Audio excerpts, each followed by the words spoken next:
سردی میں چلنا صحت کے لیے فائدہ مند ہے یا نہیں؟ ماہرین یہ کہتے ہیں اگرچہ واک عام طور پر صحت کے لیے نہایت مفید ہے اور تحقیق سے ثابت ہوا ہے کہ باقاعدہ واک کرنے سے ذیابیطس اور دل کی بیماریوں کا خطرہ کم ہوتا ہے، لیکن ماہرین کا کہنا ہے کہ شدید سردی میں واک خاص طور پر دائمی بیماریوں میں مبتلا افراد کے لیے نقصان دہ ہو سکتی ہے۔ سردیوں میں خاص طور پر صبح سویرے واک کے لیے جانے والوں کو احتیاط کرنی چاہیے کیونکہ ٹھنڈی ہوا جسم پر منفی اثرات ڈال سکتی ہے۔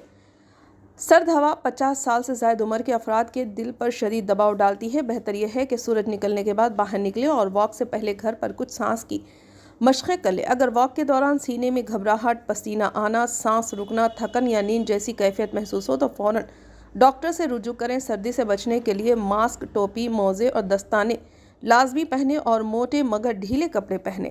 سردیوں میں سانس کے مریضوں کے لیے حالات مزید مشکل ہو جاتے ہیں۔ صبح اٹھتے ہی ٹھنڈی ہوا پھیپھڑوں کے نظام کو متاثر کرتی ہے، دمے کے مریضوں میں بلغم بڑھتا ہے اور پھیپھڑوں پر دباؤ پڑتا ہے۔ زکام، کھانسی اور بخار کے مریضوں کے لیے بھی ٹھنڈی ہوا نقصان دہ ہے۔ سردی سے سانس کی نالیاں سکڑ جاتی ہے جس سے سوزش اور انفیکشن کا خطرہ بڑھ جاتا ہے۔ بار بار سردی میں باہر جانے سے پھیپھڑوں کی بیماریاں بڑھنے کا خطرہ زیادہ ہوتا ہے۔ ایسے مریضوں کو ماسک پہننا، گرم پانی پینا، میٹھی چیزیں کم کھانا اور دھویں سے دور رہنا چاہیے۔ ماہرین کے مطابق پھیپھڑوں کے مریض فلو اور نیمونیا ویکسین بھی لگوائیں۔